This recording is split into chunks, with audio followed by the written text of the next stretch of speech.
How did I get into Dungeons and Dragons? Well, during the COVID lockdown, I think I took the opportunity to try and sort of expand what I was doing, try and socialise a bit more. And I'd mentioned to my friend who I was playing a game called Divinity Original Sin with at the time. Great game, you should check it out if you like RPGs. Anyway, I was talking to him about how I'd always wanted to play, but I'd never had the opportunity. And he said, you know, he enjoyed playing, and he'd quite fancy trying to be a DM one day. So I just kind of gave him a little nudge, just a little nudge, and said, "Do it. Let us be players in your campaign." So he got up me and then a few of our other friends together, and yeah, I created my first character, Baldo Craghart, the Hill Dwarf Warlock, and yeah, we just went from there. It was yeah, a product of lockdown, and I couldn't be happier about that aspect, I think.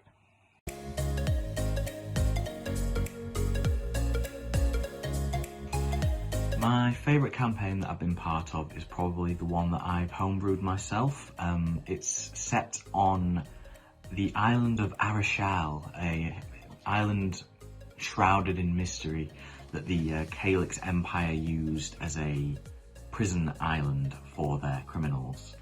Upon arriving, the party discovered that there is a disease or curse or something of the like that has been infecting the inhabitants, and they became quickly infected upon arrival. Lots of things transpired, but it ended up that there had been a outlawed pantheon of druidic gods that I homebrewed myself as well, actually, that had been chained in interdimensional pockets. And so currently their current goal is to try and free these gods to bring balance back to the island. But there is the 9th god, which was rejected by the pantheon originally, that is sort of trying to thwart them at every turn. So yeah, I think it's my favourite just because it's the one I'm most invested in, and it's the one that I've been in that's been running for the longest. Yeah, it's been great fun. You know, we've got a half-orc cleric with amnesia. We've got a Way of the Drunken Fist pirate monk who's just multiclassed into a cleric, and then we have just an angry paladin. So it's good dynamic, and it's definitely a fun one to be part of. I can't wait to do each session that we do.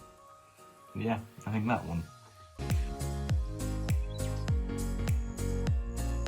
What has been the best or most intense moment while playing Dungeons and Dragons? That's a really hard question. It's very hard to pinpoint a best or most intense moment, because there's been some real nail biters and some real big reveals in our games before. But I can do the funniest. The funniest would be in the first campaign we ever played. We attended a chapel at a town called Bolton, the very starting town that we were in, just to find some extra information about a cult that had been running riot and, you know, killing people and kidnapping people. And we inquired about if they had any ex-guards that had been buried in the cemetery there. And it turns out they had, and we got it in our heads that this was an important plot point. It turned out later that it was not at all, and it was just a passing remark by the DM. However, we decided it was something we had to do. We had to grave rob in broad daylight. So we started doing that with people in the cemetery, trying to do it stealthily in broad daylight. Me and the gnome, while the life cleric just shook their head at us. It ended up being that we got caught, obviously. I dived into the hole that we dug and Mask of Many Faces myself into a corpse, while the gnome sorcerer with me turned invisible and jumped in as well. And then they just stood and looked and started to fill the hole back in, so I was going to get buried alive. So I then pretended to be a zombie so that they wouldn't do that, and then they set me on fire.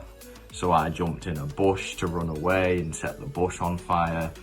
And then in an attempt to distract everybody else, the life cleric began to tap dance and cry hysterically, because that was the only thing the player could think of. And yeah, it was just a mental time. But yeah, it definitely sticks in the head as one of the stupidest things that's happened in a campaign I've been part of. Yeah, it was funny though.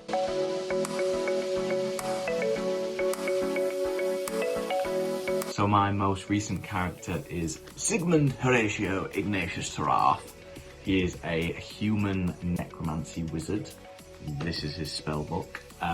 He usurped his mentor and caused him to die in a necromancy-based accident, and he is currently searching for the true meaning of death because he wants to try and change the laws of life and death.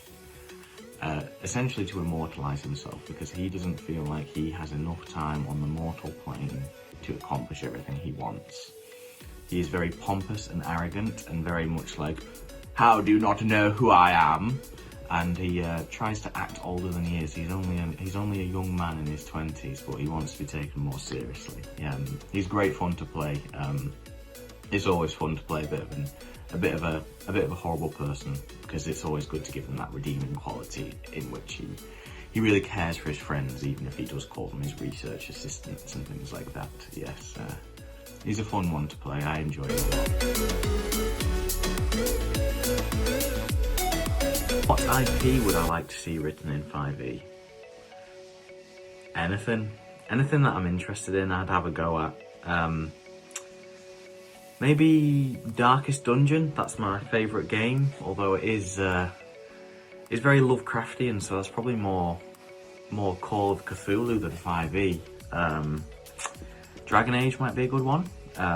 You know, I don't think there's really anything like a Kunari in 5e. I guess maybe a Goliath, but it's a little bit different. So it could be interesting to play as one of those, and being the Dragon Age setting, because it's a very interesting world, it's a very rich world. But beyond that, yeah, I don't really care. I'm a DM most of the time anyway, so yeah. Is there a rule in 5e that I would change? Not necessarily a rule, but I think one thing to keep in mind is that wisdom is always a powerful stat to have. And unless you're doing it for roleplay reasons, there is no reason to use wisdom as your dump stat, because it's got so many different ability checks attached to it. So maybe a rework of the ability checks, you know, putting some things down as intelligence rather than wisdom, or adding in extra ones to make other attribute scores more of an option.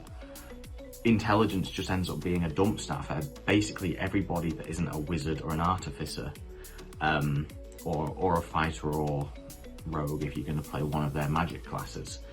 But yeah, I think just a rework of the ability checks that are available, or changing some of them to suit other ones. But besides that, as a DM, you just use any rule you want to use and change ones you don't want. So I think it's good to have the guideline there, so I can't say there's anything that I would specifically change.